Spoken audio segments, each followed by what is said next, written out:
साडे मानयोग प्रधानमंत्री साहब ने एक नवा ही नाम दे दिता कल, अंदोलन जीवी। ये पता नहीं केड़ी डिक्शनरी चो कढ़िया, आपां तां कदे ना सुनिया ना देखिया। सरकार नूं, प्रधानमंत्री साहब नूं, तुहाडे कोल तुहाडे अपने न्यूज़ चैनल ने, तुहाडे कोल तुहाडे चापलूस ने, तुहाडे कोल तुहाडा अपना टीवी है, पर जितना उन्हां ने जिन्हां कोल 20 लाख अंदोलन जीवी है। एवें भरम है साडे कातलां नूं, असीं होवांगे 2 ਜਾਂ 4 लोगों, बदला ले तो भी जड़ी मुकनी नहीं, एडी लंबी है साडी कतार लोगों। तुसी जो ज़ाब्ता, जो सबर, जो संतोख तुसी दिखाया है, एक विश्व दे विच मिसाल बन गई है। मोदी इन्हें पीछे जो बहुत सर्दी पै रही सी, इन्हें कहा कि ऐ करो हुण औरतां कुड़ियां ते बच्चियां नूं, छोटियां बच्चियां नूं घरे भेज दो। इहनूं पुछे कि साडे औरतां दे घर उन्हां बार्डरां ते हुंदे ने जिथे साडे भरा लड़ रहे हुंदे ने, जिथे साडे प्यो दे हंझू डिग रहे हुंदे ने। उस इतिहास दीआं धीआं, उस इतिहास है साडा, असीं ओहदियां वारसां कि जदों जंग दे मैदान 'ਚ साडे भरा ते साडे वीर लड़े सी ते असीं भी चूड़ियां नहीं सी पाईयां, असीं बराबर लड़ियां सी।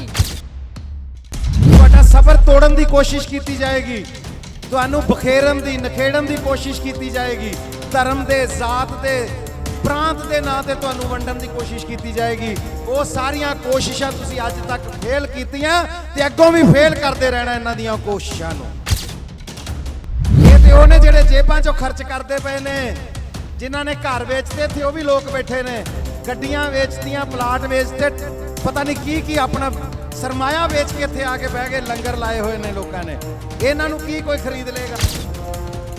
साडी एक माता बारे ने कहता कि वो बीबियां जिहड़ियां 500 रुपए च आउंदियां, जदों रिहाना ने ट्वीट करता उदों कहंदी इसने करोड़ों रुपये लिए हैं। भाई तू रेट तय करदी है सारियां दा, कौन किन्ने पैसे लैंदा? आज एक चीज देख के बहुत खुशी हो रही है, मन नूं सुकून मिल रहा है कि इन्हां जथेबंदियां दे आगू, साडे बजुर्ग, उन्हां ने पंजाब तो इन्ना क संघर्ष शुरू कीता सी। अज उन्हां दा अंदोलन, उन्हां दा संघर्ष जिन्ना तुसीं वड्डा करता, मैं समझ सकदा कि उन्हां दी आत्मा नूं अज उन्ना सुकून मिल रहा होएगा, साडे आगूआं नूं, बजुर्गां नूं, जिवें कोई प्यो अपने पुੱਤ नूं जवान होंदियां वेखदा। इन्हां ने अंदोलन नूं जवान होंदियां देखिया, इन्हां ने संघर्ष नूं जवान होंदियां देखिया। तुसीं क्रांतिकारी हो, तुसीं अंदोलनकारी हो, तुहाडा इतिहास गवाह बनेगा। तुहाडियां नस्लां, तुहाडियां पुश्तां अपने बच्चों नूं मान नाल दस्सिया करनगियां भई साडी बेबे भी अंदोलन 'ਚ जा के बैठी सी।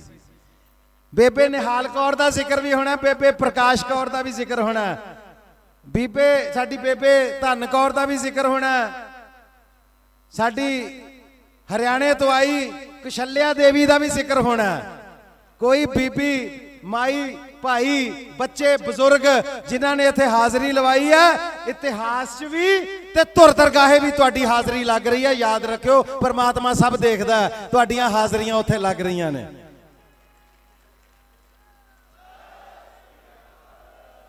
तुसीं अंदोलनकारी, तुसीं क्रांतिकारी, साडे मानयोग प्रधानमंत्री साहब ने एक नवा ही नाम दे दिता कल, अंदोलन जीवी। ये पता नहीं केड़ी डिक्शनरी चो कढ़िया, आपां तां कदे ना सुनिया ना देखिया। पर मैं एक गल अज मान नाल कहांगा कि सरकार नूं, प्रधानमंत्री साहब नूं, तुहाडे कोल तुहाडे अपने न्यूज़ चैनल ने, तुहाडे कोल तुहाडे चापलूस ने, तुहाडे कोल तुहाडा अपना टीवी है, पर जितना उन्हां ने जिन्हां कोल 20 लाख अंदोलन जीवी है।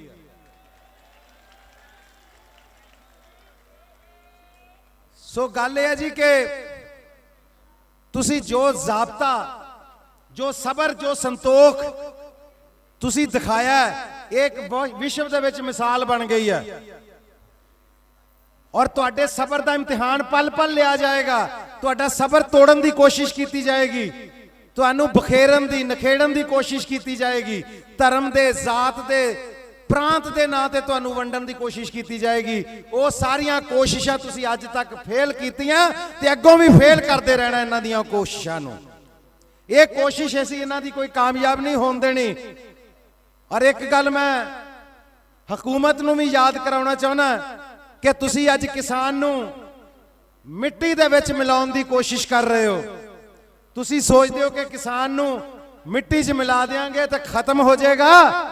ਮੈਂ ਇਹਨਾਂ ਨੂੰ ਦੱਸਣਾ ਚਾਹੁੰਦਾ ਕਿ ਕਿਸਾਨ ਹੈ, ਇਹਨਾਂ ਤੋਂ ਨਸੀਹਤ ਲਓ ਕਿ ਇੱਕ ਬੀਜ ਨੂੰ ਮਿੱਟੀ 'ਚ ਮਿਲਾਉਂਦਾ ਤੇ ਐਡਾ ਬੂਟਾ ਬਣ ਕੇ ਬਾਹਰ ਆਉਂਦਾ। ਤੁਸੀਂ ਕਿਸਾਨ ਨੂੰ ਮਿੱਟੀ 'ਚ ਮਿਲਾਉਣ ਦੀ ਕੋਸ਼ਿਸ਼ ਕਰਦੇ ਹੋ, ਦੇਖੋ ਕਿੱਡੇ ਕਿੱਡੇ ਰੁੱਖ ਬਣ ਕੇ ਬਾਹਰ ਆਉਣਗੇ। ਫਿਰ ਇਹ ਮਿੱਟੀ 'ਚ ਨਹੀਂ ਮਿਲਾ ਰਹੇ, ਇਹ ਸਾਨੂੰ ਤੁਸੀਂ ਬੀਜ ਰਹੇ ਹੋ। ਇਹ ਸੰਘਰਸ਼ ਬੀਜੇ ਜਾਣਗੇ, ਹਮੇਸ਼ਾ ਇਹ ਸੰਘਰਸ਼ ਆਪਣੇ ਹੱਕ ਦੀ ਆਵਾਜ਼ ਬਣ ਕੇ ਸਾਡੀ ਧਰਤੀ ਤੇ ਉੱਗਦੇ ਰਹਿਣਗੇ, ਉੱਠਦੇ ਰਹਿਣਗੇ, ਛਾਂ ਕਰਦੇ ਰਹਿਣਗੇ ਆਉਣ ਵਾਲੀਆਂ ਨਸਲਾਂ ਨੂੰ। ਸੋ ਹਾਲਾਤ ਇਹ ਬਣ ਗਏ, ਇਹਨਾਂ ਨੇ ਹਰ ਹੀਲਾ ਵਰਤ ਕੇ ਦੇਖ ਲਿਆ, ਤੁਹਾਡੇ ਅੰਦੋਲਨ ਬਦਨਾਮ ਵੀ ਕਰਕੇ ਦੇਖ ਲਏ, ਝੂਠ ਵੀ ਬੋਲ ਕੇ ਦੇਖ ਲਏ, ਪੋਸਟਰ ਵੀ ਕੱਢ ਕੇ ਦੇਖ ਲਏ ਜਿਹਦੇ ਤੇ ਇੱਕ ਬੜੇ ਸੋਹਣੇ ਕਿਸਾਨ ਮੁੰਡੇ ਦੀ ਫੋਟੋ ਸੀ ਜਿਹੜਾ ਸਰਕਾਰ ਦੀ ਤਾਰੀਫ ਕਰ ਰਿਹਾ ਸੀ ਕਿ ਮੈਂ ਤਾਂ ਬੜਾ ਖੁਸ਼ਹਾਲ ਕਿਸਾਨ ਹੂੰ। ਉਹ ਤੀਜੇ ਦਿਨ ਪਤਾ ਲੱਗਾ ਵਿਚਾਰਾ ਇੱਥੇ ਹੀ ਬੈਠਾ ਸੀ ਥੱਲੇ ਕਿਤੇ, ਉਹ ਤੇ ਆਪ ਪਿੱਟ ਸਿਆਪਾ ਕਰਦਾ ਪਿਆ ਸੀ ਸਰਕਾਰ ਦਾ। ਮੈਨੂੰ ਕਿਸੇ ਨੇ ਕਿਹਾ ਵੀ ਇਹ ਕਿਸਾਨ ਦੀ ਫੋਟੋ ਕਿੱਦਾਂ ਲਾ ਸਕਦੇ ਨੇ ਪੋਸਟਰ ਤੇ, ਨਾ ਕਿਉਂ ਲਾਈ। ਮੈਂ ਕਿਹਾ ਜਦੋਂ ਕਿਸੇ ਮੀਟ ਦੀ ਦੁਕਾਨ ਤੇ ਜਾਂਦੇ ਹੋ ਨਾ, ਉੱਥੇ ਬਾਹਰ ਫੋਟੋ ਕਿਹਦੀ ਲੱਗੀ ਹੁੰਦੀ ਹੈ? ਮੈਂ ਕਹਿੰਦਾ ਬੱਕਰੇ ਦੀ, ਮੁਰਗੇ ਦੀ। ਮੈਂ ਕਿਹਾ ਜਿਹਨੂੰ ਇਹਨਾਂ ਨੇ ਹਲਾਲ ਕਰਨਾ ਤਾਂ ਜਿਹਨੂੰ ਚਟਕਾਉਣਾ ਹੁੰਦਾ ਨਾ, ਉਹਦੀ ਦੁਕਾਨ ਤੇ ਫੋਟੋ ਲਾਈ ਹੁੰਦੀ। ਇਹਨਾਂ ਨੇ ਪੋਸਟਰ ਤੇ ਫੋਟੋ ਵੀ ਤਾਂ ਹੀ ਲਾਈ ਸੀ ਕਿਸਾਨ ਹੀ ਚਟਕਾਉਣਾ। ਸੋ ਇਹਨਾਂ ਦੀਆਂ ਕੋਸ਼ਿਸ਼ਾਂ, ਲਾਸਟ ਕੋਸ਼ਿਸ਼ ਤੁਹਾਡੇ ਤੇ ਪਥਰਾਓ ਵੀ ਕਰਕੇ ਦੇਖ ਲਏ, ਤੁਹਾਨੂੰ ਬਦਨਾਮ ਵੀ ਕਰਕੇ ਦੇਖ ਲਿਆ, ਧਾਰਮਿਕ ਰੰਗ ਦੇਣ ਦੀ ਕੋਸ਼ਿਸ਼ ਕਰਕੇ ਦੇਖ ਲਈ, ਤੁਸੀਂ ਕੋਈ ਕੋਸ਼ਿਸ਼ ਇਹਨਾਂ ਦੀ ਕਾਮਯਾਬ ਨਹੀਂ ਹੋਣ ਦਿੱਤੀ। ਇਹਨਾਂ ਨੇ ਹਰਿਆਣੇ ਦੇ ਵਿੱਚ ਐਲਾਨ ਕੀਤਾ ਕਿ ਪਤਾ ਨਹੀਂ ਕਿੰਨੀਆਂ 600-700 ਰੈਲੀਆਂ ਕਰਾਂਗੇ, ਕਿਸਾਨ ਇਕੱਠਾ ਹੋਏਗਾ ਜਿਹੜਾ ਬਿੱਲਾਂ ਦੇ ਹੱਕ ਵਿੱਚ ਹੈ। ਪਹਿਲੀ ਰੈਲੀ ਦੇ ਵਿੱਚ ਹੀ ਹੈਲੀਕਾਪਟਰ ਨਹੀਂ ਉਤਰਨ ਦਿੱਤਾ, ਕਿਤੇ ਉੱਤੇ ਹੀ ਰੈਲੀ ਕਰਕੇ ਮੁੜ ਕੇ ਥੱਲੇ ਨਹੀਂ ਹੋਈ।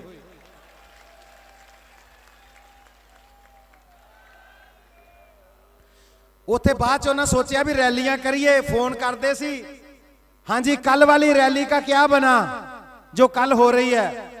वो फोन आते सी कहते सर टेंट का इंतजाम हो गया है, स्टेज का भी इंतजाम हो गया है, चाह पानी कॉफी का भी इंतजाम हो गया है।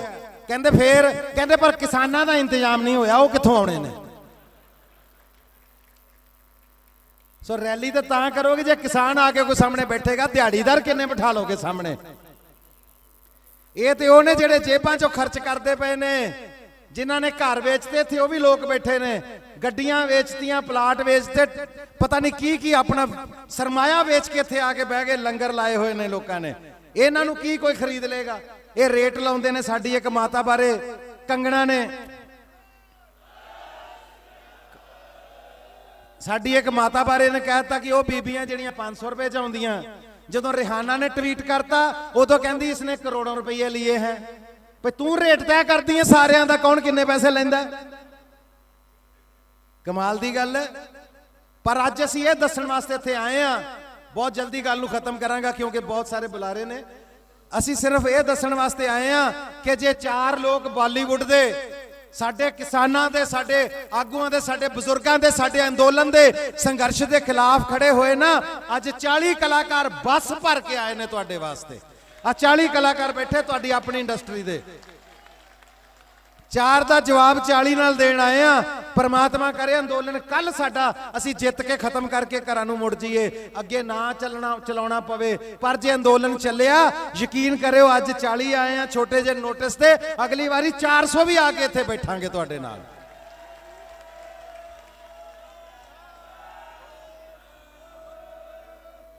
सो सिर्फ इन्नियां बेनतियां करनियां सी कि अपने जज़ब ते, अपने ज़ाब्ते ते कायम रहो, आवाम तक गल अपनी पहुंचाते रहो, अपने आगुआं दा अदब करो, जो कहंदे ने सिर्फ वो मनो। मेरे वर्गे बहुत कुछ कहणगे स्टेज ते आके, बड़े बुलारे आउणगे, आपो अपनी राय दे के जाणगे, पर कदे किसी दी राय तो प्रभावित नहीं होना। अपनी राय जरूर बनाउणी है। तुहाडी राय ओदी राय ना मिलदी होवे तां गल होर है। मैं इत्थे कोट करना चाहांगा ਸ਼ਹੀਦ ਭਗਤ ਸਿੰਘ ਹੁਣਾਂ ਨੂੰ, ਉਹਨਾਂ ਦੀ ਮੈਂ ਜ਼ਿੰਦਗੀ 'ਚ ਪਹਿਲੀ ਜਦੋਂ ਕਿਤਾਬ ਪੜ੍ਹੀ ਮੈਂ 17 ਸਾਲ ਦਾ ਸੀ। ਉਹਨਾਂ ਦੀ ਕਿਤਾਬ ਮੈਂ ਪੜ੍ਹੀ, ਬੜੀ ਅੱਛੀ ਵਿਚਾਰਧਾਰਾ ਲੱਗੀ, ਪਰ ਲਾਸਟ ਲਾਈਨ ਜਦੋਂ ਲਾਸਟ ਪਹਿਰਾ ਪੜਿਆ ਉਹਨਾਂ ਦਾ, ਮੈਂ ਉਸ ਕਿਤਾਬ ਨੂੰ 100 ਵਾਰੀ ਚੁੰਮ ਕੇ ਨਮਸਕਾਰ ਕੀਤਾ। ਉਹਨਾਂ ਨੇ ਐਂਡ ਤੇ ਲਿਖਿਆ ਸੀ ਕਿ ਜੋ ਮੇਰੀ ਵਿਚਾਰਧਾਰਾ ਸੀ ਮੈਂ ਇਸ ਕਿਤਾਬ 'ਚ ਲਿਖੀ ਹੈ, ਪਰ ਕਹਿੰਦੇ ਮੈਂ ਨੌਜਵਾਨਾਂ ਨੂੰ ਬੇਨਤੀ ਕਰਦਾ ਕਿ ਮੇਰੀ ਕਿਤਾਬ ਪੜ੍ਹ ਕੇ ਮੇਰੀ ਵਿਚਾਰਧਾਰਾ ਅਡਾਪਟ ਕਰਨ ਦੀ ਬਜਾਏ, ਜੇ ਤੁਹਾਨੂੰ ਰੱਬ ਨੇ ਦਿਮਾਗ ਦਿੱਤਾ ਆਪਣੀ ਵਿਚਾਰਧਾਰਾ ਜ਼ਰੂਰ ਬਣਾਇਓ, ਆਪਣੇ ਦਿਮਾਗ ਨਾਲ ਜ਼ਰੂਰ ਸੋਚਿਓ।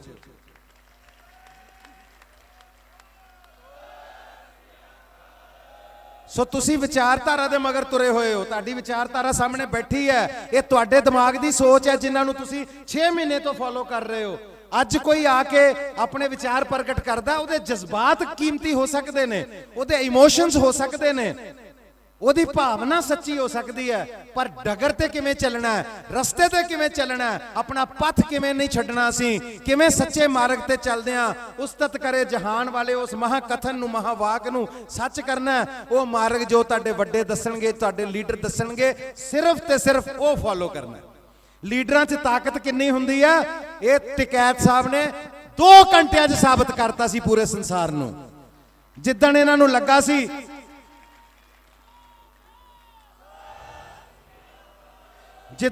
ਲੱਗਾ ਸੀ ਕਿ ਅੱਜ ਅਸੀਂ ਗਾਜ਼ੀਪੁਰ ਦੇ ਤੰਬੂ ਇਕੱਠੇ ਕਰਕੇ ਅਗਲੇ ਤੰਬੂ ਸਿੰਘੂ ਬਾਰਡਰ ਦੇ ਇਕੱਠੇ ਕਰਾਂਗੇ, ਤੇ ਅਗਲੇ ਤੰਬੂ ਅਸੀਂ ਟੀਕਰੀ ਦੇ ਇਕੱਠੇ ਕਰਕੇ ਵਲੇਟ ਕੇ ਟਰਾਲੀਆਂ 'ਚ ਲੱਦ ਕੇ ਭੇਜ ਦਿਆਂਗੇ। ਹੜ ਆ ਗਿਆ ਸੀ ਉੱਥੇ, 2 ਘੰਟੇ 'ਚ ਨੇਰ ਲਿਆਂਦਾ ਸੀ ਜਰਨੈਲ ਨੇ, ਟਕੈਤ ਸਾਹਿਬ ਨੇ। ਉਹਨਾਂ ਅਥਰੂਆਂ ਦੀ ਤੁਸੀਂ ਜੋ ਕੀਮਤ ਪਾਈ, ਉਹਨਾਂ ਦੇ ਹੰਝੂਆਂ ਦੀ, ਉਹਨੂੰ ਅੱਜ ਸਾਰਾ ਸੰਸਾਰ ਜਾਣਦਾ। ਮੈਨੂੰ ਪੰਜਾਬੀ ਦੀਆਂ 2 ਲਾਈਨਾਂ ਯਾਦ ਆ ਗਈਆਂ ਕਿ ਉਹ ਤਾਂ ਤੈਰ ਜਾਂਦਾ ਸੀ ਵੱਡੇ ਵੱਡੇ ਦਰਿਆ। ਤੁਹਾਡੇ ਬਾਰੇ ਹੀ ਗੱਲ ਹੋ ਰਹੀ ਹੈ, ਤੁਸੀਂ ਨਹੀਂ ਪਰਵਾਹ ਕਰਦੇ ਉਦਾਂ ਕਿਸੇ ਦੀ। ਉਹ ਤਾਂ ਤੈਰ ਜਾਂਦਾ ਸੀ ਵੱਡੇ ਵੱਡੇ ਦਰਿਆ, ਸੁਣਿਆ ਕੱਲ ਕਿਸੇ ਦੇ 2 ਅਥਰੂਆਂ 'ਚ ਡੁੱਬ ਮਰਿਆ। ਉਹ 2 ਅਥਰੂਆਂ 'ਚ ਡੁੱਬ ਕੇ ਲੋਕ। ਸਤਿ ਸ੍ਰੀ ਅਕਾਲ। ਸੋ ਮੈਂ ਆਪਣੀ ਗੱਲ ਨੂੰ ਵਿਰਾਮ ਦਿਆਂਗਾ, ਇਹੋ ਗੱਲ ਕਹਿ ਕੇ ਹਕੂਮਤ ਨੂੰ ਬੇਨਤੀ ਕਰਦਾ, ਅਸੀਂ ਕੋਈ ਅੜਬਾਈ ਨਹੀਂ ਦਿਖਾ ਰਹੇ, ਅਸੀਂ ਕੋਈ ਆਕੜਾ ਨਹੀਂ ਦਿਖਾ ਰਹੇ, ਸਾਡੀ ਅਣਖ ਆਪਣੀ ਥਾਂ ਤੇ ਹੈ, ਸਾਡੀ ਹੰਬਲਨੈਸ ਆਪਣੀ ਥਾਂ ਤੇ ਹੈ। ਹੱਥ ਜੋੜ ਕੇ ਗੁਜ਼ਾਰਿਸ਼ ਕਰਦੇ ਆ, ਕਿਸੇ ਦਾ ਲੜਨ ਦਾ ਕੋਈ ਮੂਡ ਨਹੀਂ, ਕੋਈ ਇੱਥੇ ਧੱਕਾ ਕਰਨ ਨਹੀਂ ਆਇਆ, ਹੱਕ ਮੰਗਣ ਆਏ ਆ। ਮੰਗਿਆ ਮਿਲ ਜਾਣਗੇ ਠੀਕ ਹੈ, ਨਹੀਂ ਤਾਂ ਸਾਡਾ ਇੱਕ ਨਾਰਾ ਹੁੰਦਾ ਕਿ ਹੱਕ ਜਿਨ੍ਹਾਂ ਦੇ ਆਪਣੇ ਆਪੇ ਲੈਣਗੇ ਖੋ। ਹੱਕ ਤਾਂ ਮਿਲ ਜਾਣਗੇ, ਪਰ ਬੇਨਤੀ ਹੈ ਇੱਜ਼ਤ ਨਾਲ, ਇਹਤਰਾਮ ਦੇ ਨਾਲ, ਪਿਆਰ ਨਾਲ, ਮੁਹੱਬਤ ਨਾਲ ਗੱਲ ਵਕੜੀ 'ਚ ਲੈ ਕੇ ਕਿਸਾਨ ਨੂੰ ਉਹਦੇ ਹੱਕ ਦੇ ਦਿਓ। ਉਹ ਪਿਆਰ ਸ਼ਾਂਤੀ ਨਾਲ ਆਪਣੇ ਘਰ ਮੁੜ ਜਾਏਗਾ। ਇਹ ਕਾਲੇ ਕਾਨੂੰਨ ਤੁਸੀਂ ਵਾਪਸ ਲੈ ਲਓ, ਕਿਸਾਨ ਆਪਣੇ ਘਰਾਂ ਨੂੰ ਵਾਪਸ ਚਲਾ ਜਾਏਗਾ। ਕਿਉਂਕਿ ਹਕੂਮਤ ਨੂੰ ਮੈਂ ਇੱਕੋ ਗੱਲ ਲਾਸਟ ਤੇ ਕਹਿਣਾ ਚਾਹਾਂਗਾ ਕਿ ਤੁਝ ਸੇ ਪਹਿਲੇ ਜੋ यहाँ तख्त नशी था, तुझसे पहले जो यहाँ तख्त नशी था, उसे भी अपने खुदा होने का इतना ही यकीन था। ਉਹਨੂੰ ਵੀ ਲੱਗਦਾ ਸੀ ਮੈਂ ਹੀ ਖੁਦਾ ਹਾਂ, ਪਰ ਖੁਦਾ ਉੱਪਰ ਬੈਠਾ ਹੈ, ਖੁਦਾਵੰਦ ਕਰੀਮ ਆਪੇ ਹੀ ਫੈਸਲੇ ਕਰਦਾ ਹੈ। ਪਰ ਬੇਨਤੀ ਹੈ, ਤੁਸੀਂ ਬੜੇ ਸੋਹਣੇ ਪੋਸਟਰ ਬੈਨਰ ਲਾਉਂਦੇ ਹੋ, ਇੱਕ ਰਿਕੁਐਸਟ ਹੈ, ਇਹ ਹਿੰਦੀ 'ਚ ਵੀ ਜ਼ਰੂਰ ਲਾਇਆ ਕਰੋ, ਇੰਗਲਿਸ਼ 'ਚ ਵੀ ਲਾਇਆ ਕਰੋ। ਅੱਜ ਤੁਹਾਨੂੰ ਪੂਰਾ ਇੰਡੀਆ, ਅੱਜ ਤੁਹਾਨੂੰ ਪੂਰਾ ਸੰਸਾਰ ਪੜ੍ਹਨਾ ਚਾਹੁੰਦਾ ਕਿ ਤੁਸੀਂ ਇੱਥੇ ਕੀ ਲਿਖ ਕੇ ਲਾਇਆ। ਮੇਰੀ ਬੇਨਤੀ ਹੈ, ਪੰਜਾਬੀ ਭਾਸ਼ਾ ਸਾਡੇ ਤੱਕ ਸੀਮਤ ਰਹਿ ਜਾਂਦੀ ਹੈ, ਸਾਨੂੰ ਤਾਂ ਸਾਰਿਆਂ ਨੂੰ ਪਤਾ ਹੀ ਅਸੀਂ ਕੌਣ ਆ, ਕਿ ਇਸ ਹੱਕ ਲਈ ਖੜੇ ਆ। ਇਹਨਾਂ ਨੂੰ ਅੰਗਰੇਜ਼ੀ ਵਿੱਚ ਵੀ ਲਾਓ, ਹਿੰਦੀ 'ਚ ਵੀ ਲਾਓ, ਸਾਰਾ ਇੰਡੀਆ ਤੁਹਾਨੂੰ ਪੜ੍ਹੇ, ਸਾਰਾ ਸੰਸਾਰ ਪੜ੍ਹੇ। ਐਵੇਂ ਭਰਮ ਹੈ ਸਾਡਿਆਂ ਕਾਤਲਾਂ ਨੂੰ, ਅਸੀਂ ਹੋਵਾਂਗੇ 2 ਜਾਂ 4 ਲੋਕੋ, ਬਦਲਾ ਲੈ ਤੋਂ ਵੀ ਜੜੀ ਮੁੱਕਣੀ ਨਹੀਂ, ਐਡੀ ਲੰਬੀ ਹੈ ਸਾਡੀ ਕਤਾਰ ਲੋਕੋ। ਆਪਣਾ ਇਤਿਹਾਸ ਗਵਾਹ ਹੈ, ਦਹਿਕਦੇ ਅੰਗਿਆਰਾਂ ਤੇ ਸੌਂਦੇ ਰਹੇ ਨੇ ਲੋਕ, ਇਸ ਤਰ੍ਹਾਂ ਵੀ ਰਾਤ ਨੂੰ ਰੋਸ਼ਨਾਉਂਦੇ ਰਹੇ ਨੇ ਲੋਕ। ਮੇਰੇ ਤੋਂ ਪਹਿਲਾਂ ਗੁਰਪ੍ਰੀਤ ਘੁੱਗੀ ਤੇ ਜੋਗ ਭਾਜੀ ਤੁਹਾਨੂੰ ਬਹੁਤ ਡਿਟੇਲ 'ਚ ਦੱਸ ਚੁੱਕੇ ਨੇ। ਮੈਂ ਸਿਰਫ 2-3 ਗੱਲਾਂ ਕਰੂੰਗੀ।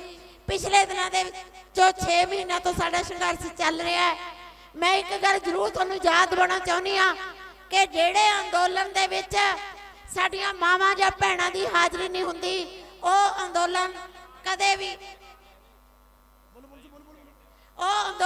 ਵੀ ਸਿਰੇ ਨਹੀਂ ਚੜੇ। ਪਰ ਮੈਂ ਪ੍ਰਾਊਡ ਫੀਲ ਕਰ ਰਹੀ ਹਾਂ ਕਿ ਤੁਸੀਂ ਇੰਨੀ ਗਿਣਤੀ ਦੇ ਵਿੱਚ ਮਾਈ ਭਾਗੋ ਦੀਆਂ ਵਾਰਸ, ਗਦਰੀ ਗੁਲਾਬ ਕੌਰ ਦੀਆਂ ਵਾਰਸ, ਤੇ ਇਹ ਮੋਦੀ, ਇਹਨੇ ਪਿੱਛੇ ਜਦੋਂ ਬਹੁਤ ਸਰਦੀ ਪੈ ਰਹੀ ਸੀ ਤਾਂ ਇਹਨੇ ਕਿਹਾ ਕਿ ਐਂ ਕਰੋ ਹੁਣ ਇਹ ਔਰਤਾਂ ਕੁੜੀਆਂ ਤੇ ਬੱਚਿਆਂ ਨੂੰ ਛੋਟੀਆਂ ਬੱਚੀਆਂ ਨੂੰ ਘਰੇ ਭੇਜ ਦਿਓ। ਇਹਨੂੰ ਪੁੱਛੇ ਕਿ ਸਾਡੇ ਔਰਤਾਂ ਦੇ ਘਰ ਉਹਨਾਂ ਬਾਰਡਰਾਂ ਤੇ ਹੁੰਦੇ ਨੇ ਜਿੱਥੇ ਸਾਡੇ ਭਰਾ ਲੜ ਰਹੇ ਹੁੰਦੇ ਨੇ, ਜਿੱਥੇ ਸਾਡੇ ਪਿਓ ਦੇ ਹੰਝੂ ਡਿੱਗ ਰਹੇ ਹੁੰਦੇ ਨੇ। ਇਹਨੂੰ ਪੁੱਛੋ ਅਸੀਂ ਉਸ ਇਤਿਹਾਸ ਦੀਆਂ ਧੀਆਂ, ਉਸ ਇਤਿਹਾਸ ਹੈ ਸਾਡਾ, ਅਸੀਂ ਉਹਦੀਆਂ ਵਾਰਸਾਂ ਕਿ ਜਦੋਂ ਜੰਗ ਦੇ ਮੈਦਾਨ 'ਚ ਸਾਡੇ ਭਰਾ ਤੇ ਸਾਡੇ ਵੀਰ ਲੜੇ ਸੀ ਤੇ ਅਸੀਂ ਵੀ ਚੂੜੀਆਂ ਨਹੀਂ ਸੀ ਪਾਈਆਂ, ਅਸੀਂ ਬਰਾਬਰ ਲੜੀਆਂ ਸੀ।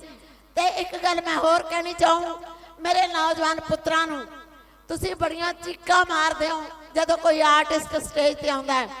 ਤੁਸੀਂ ਸਿੰਸੀਅਰ ਹੋਵੋ, ਤੁਸੀਂ ਸਿਆਣੇ ਬਣੋ, ਤੁਸੀਂ ਭਗਤ ਸਿੰਘ ਦੇ ਵਾਰਸ ਹੋ, ਤੁਸੀਂ ਕਰਤਾਰ ਸਿੰਘ ਸਰਾਭੇ ਦੇ ਵਾਰਸ ਹੋ।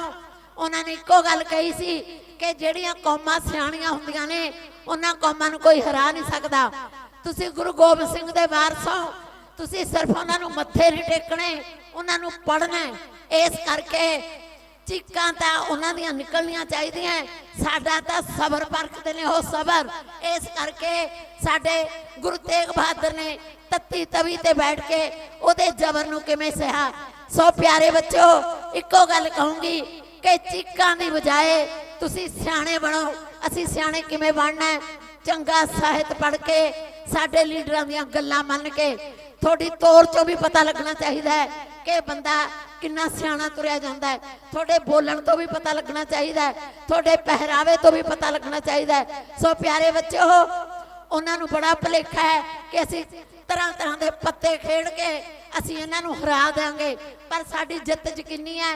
ਅਸੀਂ ਐਸੇ ਕਰਕੇ ਆਏ ਹਾਂ ਕਿ ਤੁਸੀਂ ਸਾਡੇ ਅੱਗੇ ਹੋ, ਅਸੀਂ ਤੁਹਾਡੇ ਪਿੱਛੇ ਤੁਹਾਡੀ ਫੌਜ ਖੜੇ ਹਾਂ। ਸੋ ਤੁਹਾਡਾ ਸਾਰਿਆਂ ਦਾ ਬਹੁਤ ਬਹੁਤ ਧੰਨਵਾਦ। E5 ਚੈਨਲ ਪੰਜਾਬੀ ਹੁਣੇ ਸਬਸਕ੍ਰਾਈਬ ਕਰੋ, ਬੈਲ ਆਈਕਨ ਤੇ ਕਲਿੱਕ ਕਰੋ।